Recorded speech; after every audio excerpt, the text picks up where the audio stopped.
l'homme que tout le monde parle, le sujet qui nous réunit ce jour, est une question d'un abonné et d'un QR, d'un abonné qui voudrait savoir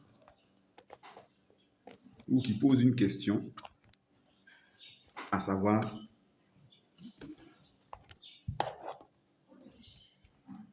peut-on dire qu'il y a des hommes qui n'ont pas de chance en amour?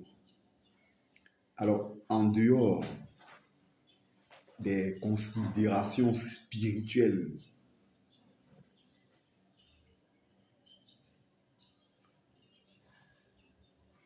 on est tenté de dire oui, il y a certains hommes qui sont malchanceux en amour.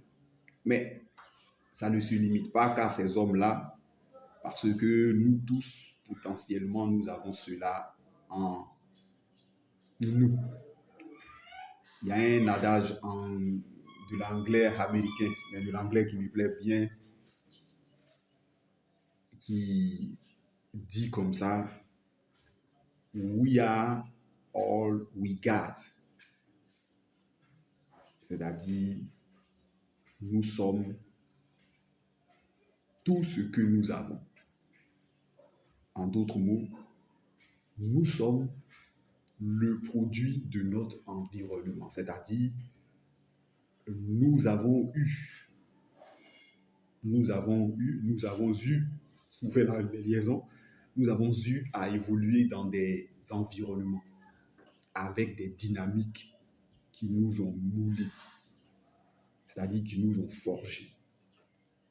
Et nous avançons avec ces dynamiques-là, c'est-à-dire nous transportons partout où nous sommes dans un premier temps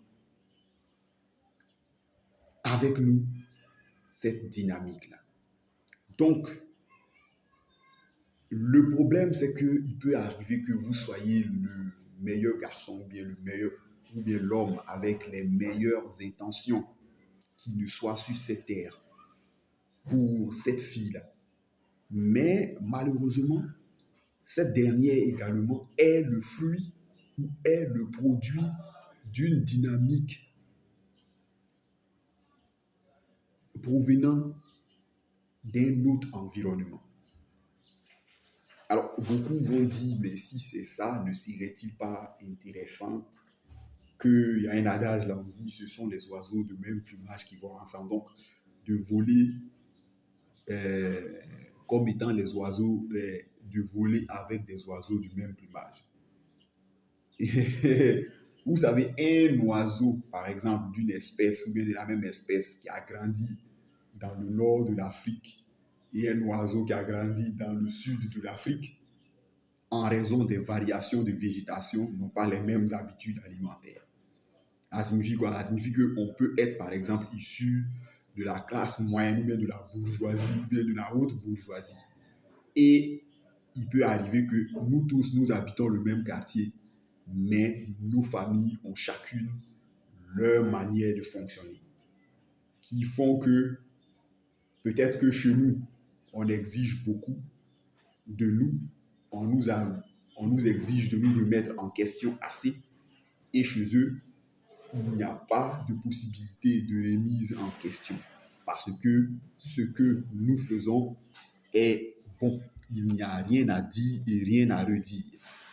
Donc, au nom de ça, l'individu que nous avons, ça court dans les deux sens, mais puisqu'on parle des hommes, donc on va plus placer ça, les femmes sont plus dans le rôle d'accusé principal.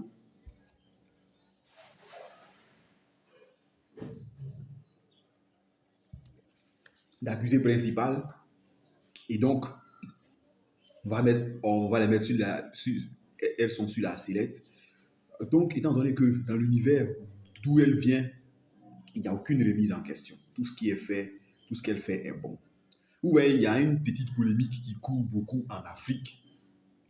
Avant, quand j'étais enfant, j'entendais mes grands-parents en parler, mais c'était un débat passionné, virulent. il y a un challenge, je ne sais pas si je dois dire ça, qui a été développé sur les réseaux sociaux, où on dit qu'un homme doit venir dire son salaire à sa femme pour qu'elle puisse calibrer les dépenses de la famille, ou qu'il doit prendre son salaire pour venir donner à sa femme afin qu'elle puisse gérer ça parcimonieusement et en bon père de famille.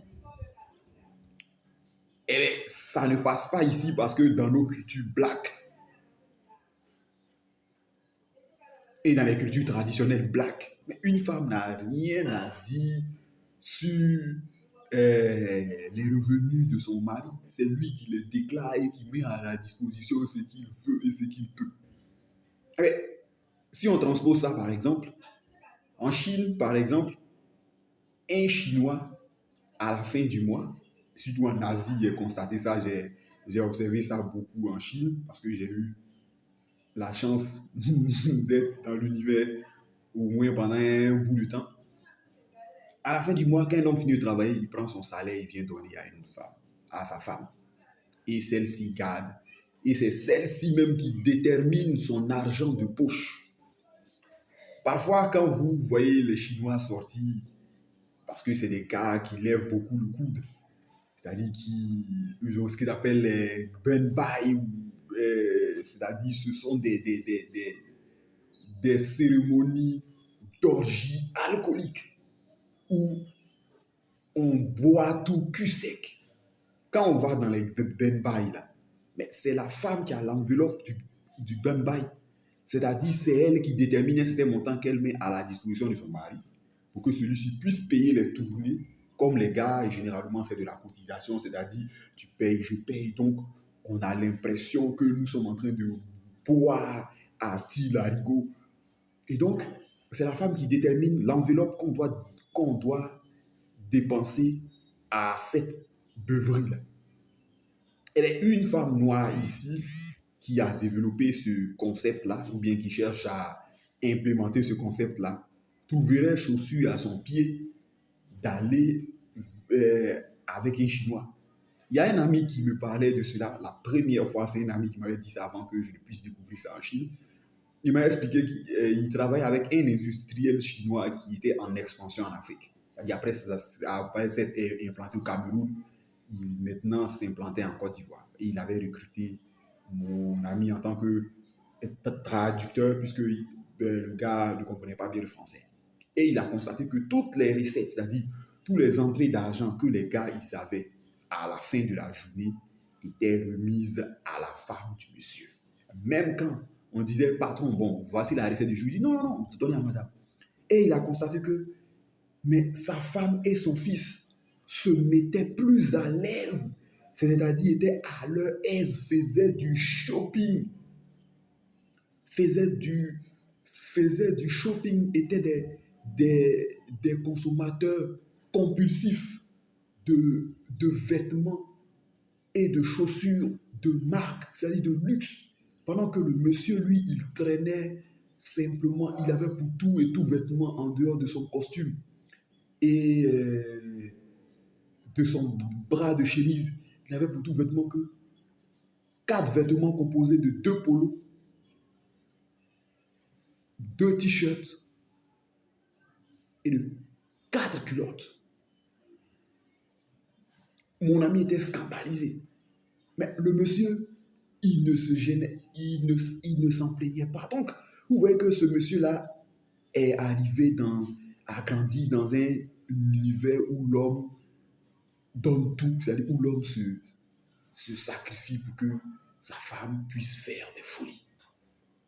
Il n'y a pas longtemps de cela, je regardais une vidéo sur une chaîne YouTube qu'on appelle Haïti Inter, qui est une chaîne dédiée à Haïti, et où on expliquait, par exemple, il y avait un régime assez dictatorial, autocratique.